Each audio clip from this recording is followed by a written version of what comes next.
Let's continue with question number 85. Question is about the marks scored by 100 students are given below. Marks scored are given class intervals and the number of students is given. Then question is asking that if a student in the class is selected at random, find the probability that the student has scored less than 20, below 60 but 30 or more than or equal to 70, and above 89. So here we need to look at the total number of students given were 100. So that becomes the total number of possible outcomes. When I'm selecting one student at random, there are total 100 number of students. Now, if I'm looking at what are the number of students who got less than 20 marks. So if I look at how many scored 0 to 10 and 10 to 20. So these children have scored less than 20, which is 4 plus 5, 9 students. So the probability of any event, we know that it's always number of favorable outcomes divided by total number of possible outcomes. So here the probability that a student selected at random gets less than 20 marks will be 9 out of 100. Now 9 by 100 is in the simplest form, so this is my final answer. Moving ahead, the probability that the student has scored below 60 but 30 or more. So if I'm again looking at the marks below 60, so it has to be let's say 50 to 60, 40 to 50, 30 to 40. And also question said I need below 60 and 30 or more. So it has to be within the range of 30 to 60, which includes 30 to 40, 7 children, 40 to 50, 13 children, and 50 to 60, 12 children. So when I add up all the numbers 7, 13 and 12, I get 32. So I have 32 children out of 100 within this range of marks. So the probability is 32 by 100, and in the simplest form of the fraction, it's reduced to 8 by 25. We must always express the probability in the simplest form. Then question is probability that this student has scored more than or equal to 70. So that includes all the children between 70 to 80, 80 to 90 and 90 to 100, which is 11 plus 14 plus 10, and the total count is 35 children. So the probability in that case will be 35 out of 100, which is reduced to 7 by 20. And the last is how many I want to know the probability that this student has got above 89. So if I look at the marks, above 89 means 90 or more. So 90 or more will be 90 to 100, which I have 10 students. So the probability for that will be 10 out of 100, which is 1 by 10. Okay. Moving ahead, next question is question 86. Given matrix A with these elements, matrix B with these two elements, find such that AB is a null matrix. So A multiplied by B will give me a null matrix. Then I need to find what is the order of the null matrix and the possible values of X and Y. So these are these variables inside the matrices as elements. I have to find the value of X and Y. So first, let's focus on what could be the order of the AB matrix, which is a null matrix. Now, matrix A has 2 rows and 2 columns. Matrix B has 2 rows but only 1 column. So if I look at the order of the matrices, matrix A has an order of 2 by 2. Matrix B has an order of 2 by 1. And multiplication is possible because number of columns of A is equal to number of rows of B, 2 and 2. Now the resulting matrix, the product A into B, will have an order which is same as number of rows of matrix A and number of columns of matrix B. So it will have order 2 by 1. So order of matrix AB will be 2 by 1, 2 rows and 1 column. Now they're asking about finding the variables X and Y. So now that I know the product A into B is a matrix of order 2 by 1, 2 rows and 1 column, and it is also a null matrix, meaning all the elements are 0. So we will say that AB matrix is this matrix 0 0, 2 rows 1 column, and the product A into B is this matrix. So then I will look into doing the multiplication, 2 matrix multiplication. So then when I do the multiplication, I have to look at the first row and the first column. First row from first matrix, first column from second matrix, and multiply the corresponding elements and then add up the result. X into x is x square, 1 into x minus 2 is x minus 2. So the first element will be x square plus x minus 2. So that's written over here, x square plus x minus 2. This is the first row, first column element. I have another element looking at the second row from the first matrix and this column from the second matrix. Y into x is xy, and 2 into x minus 2 is 2x minus 4. So the second row element will be xy plus 2x minus 4. Now these two matrices are equal, so the corresponding elements must be equal. Therefore x square minus x minus 2, x square plus x minus 2 is equal to 0. That will give me a quadratic equation in variable x. So if I solve it, I get two solutions. One is x equal to minus 2, another is x equal to 1. Now both can be possible. There is no reason why I have to reject any value. X can be either minus 2 or x can be equal to 1. And looking at the second element, xy plus 2x minus 4 should also be equal to 0. Now in the other equation, I have both variables x and y, but now I have two values of x. So if I select x equal to minus 2 and substitute in the second equation, when I substitute x equal to minus 2 in the other equation, I get y value is minus 4. And if I substitute x equal to 1 in the other equation, I get y equal to 2. So when they are asking what are the possible values of x and y, the possible values are x equal to minus 2, y equal to minus 4, that is one combination, or x equal to 1, y equal to 2. So there are two possible answers for x and y for this question. Moving ahead, we have question 87. The sum of a certain number of terms of the AP 20, 17, 14 is 65. Find the number of terms and the last term. So in this question, the AP given is 20, 17, 14 and so on.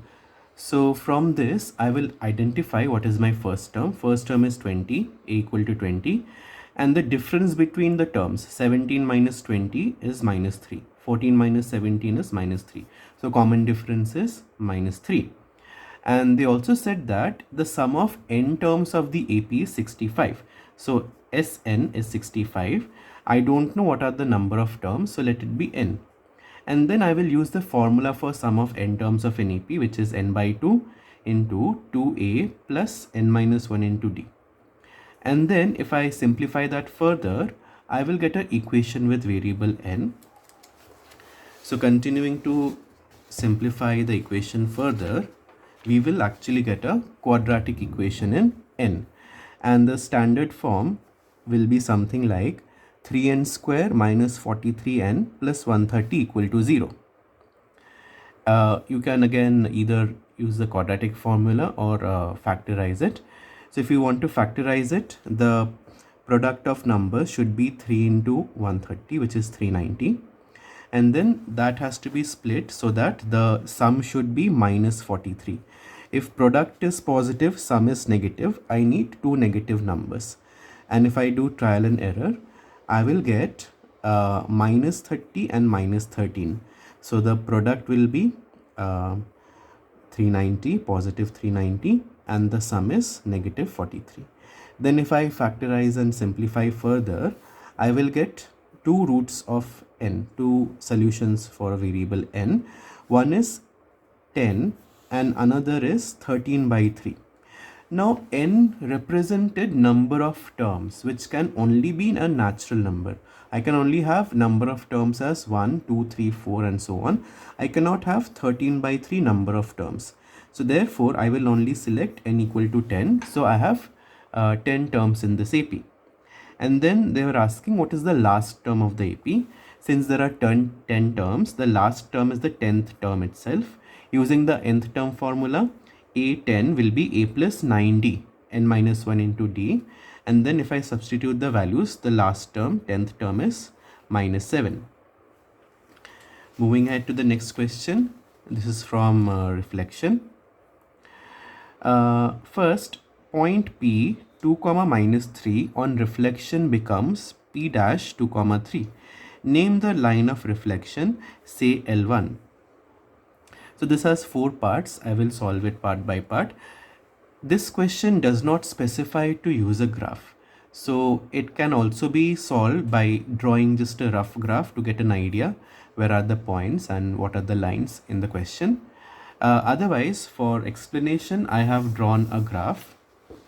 So this is my graph.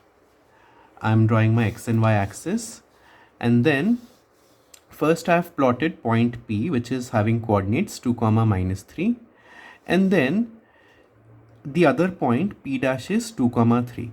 So they're asking on what line P 2 comma minus 3 should be reflected so that the image is P dash 2 comma 3. So if you look at the reflection, the mirror should be your x-axis. This point P is 3 units below the x-axis. P dash is 3 units above the x-axis. So the reflection is happening on the x-axis, which also has equation y equal to 0. So line L1 refers to x-axis or y equal to 0. So that's what you have to write for part A, that line L1 refers to x-axis or y equal to 0. This you can also figure out if you look at the coordinates 2 comma minus 3 and 2 comma 3. X coordinate is the same and the y coordinates sign is changing. That happens when any point is reflected on the x-axis, like that. Then the next part is asking that point P dash is reflected to P double dash along the line L2, which is perpendicular to the line L1 and passes through the point which is invariant along both axes. Write the coordinates of P double dash. So they have mentioned a lot of things here, but to simplify it, I know that L1 refers to x-axis.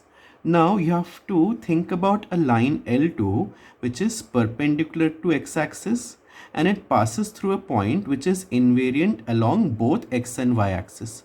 So the point which is invariant on both x and y axis is the origin. Now the line L2 is perpendicular to x-axis and passing through the origin. So L2 has to be my y-axis. So that's what you need to write in your part B answer, that L2 is my line y-axis, or the equation of y-axis is x equal to 0. And now P dash, which is 2 comma 3, is to be reflected on line L2, which is y-axis, and reflection of y-axis, the x coordinate sign will change. So 2 will become minus 2, y coordinate will remain the same. So P double dash must be minus 2 comma 3. And even graphically you can see that if I had P dash 2 comma 3 reflecting on the y-axis, my image will be P double dash minus 2 comma 3. Okay. Then the next part is asking name and write the coordinates of the point of intersection of lines L1 and L2. We have figured out in part B itself that L1 and L2 are intersecting in the origin. So you have to say that intersection of x and y axis is the origin with coordinates 0 comma 0. And the last part is asking point P is reflected to P triple dash on reflection through the point named in the answer of part 1. Part 1 is actually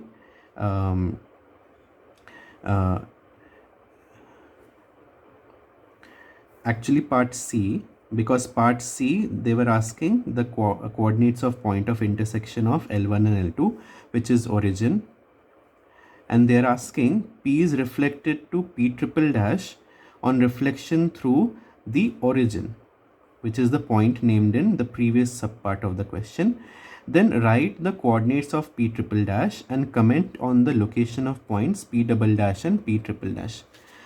So if you look at it graphically, I have P 2 comma minus 3, and if I reflect it on the origin, my reflection will become the point P triple dash with coordinates minus 2 comma 3. And anyway, you know, any point reflected in the origin, both the sign of x and y coordinates change. So 2 will become minus 2, minus 3 will become 3. So of course my P triple dash will be minus 2 comma 3. And if you compare, P double dash and P triple dash are having the same coordinate. So they are the same point. So we can say that P double dash and P triple dash are actually the same point, or in other words, we can say they are coincident points. Then moving on to the next question. Question number 89. Okay. In the given figure, if the line segment AB is intercepted by the y-axis and x-axis at point C and D respectively, such that AC is to AD is 1:4 and D is the midpoint of CB, find the coordinates of D, C and B. Okay, so first I have to understand that any point on x-axis, suppose D is a point on x-axis, will always have y coordinate 0. So I can assume D as a point x comma 0. And C is a point on the y-axis. Any point on the y-axis will always have x coordinate 0. So I can assume coordinates of point C as 0 comma y. That is very important when I am trying to solve this question. Next, I have something to do with the ratio AC is to AD being 1:4. AC is to AD is 1:4. So if I want, I can assume AC as x. AC length is x units and AD length is 4x units. Then if I look at CD length, CD is AD minus AC. So 4x minus x, CD will be 3x unit. Then the ratio AC is to CD will be 1:3.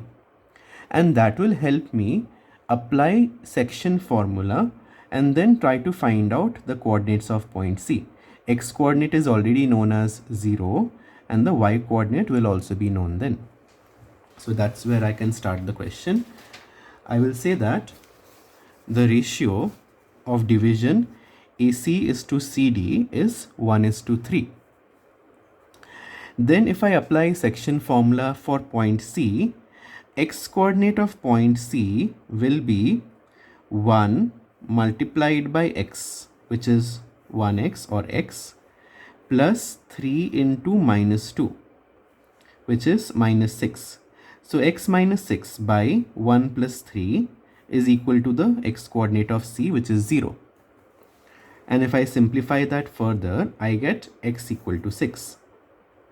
And if I look at the y coordinate of point C, this y coordinate will be equal to 1 multiplied by 0, which is 0, plus 3 multiplied by 6, which is 18, divided by 1 plus 3. So y value will be 18 by 4, which is 9 by 2. So from here, I am able to get the coordinates of C and D. So C coordinate was 0 comma y, y is 9 by 2. So C coordinate is 0 comma 9 by 2. X value was 6. D coordinate was x comma 0. So D coordinate is 6 comma 0. This 9 by 2, I can leave it in this fraction form, improper fraction, because it's a coordinate. If it was any other value, then I would have had to write 9 by 2 as 4.5. But in case of a coordinate, it is okay to leave it as 9 by 2. All right.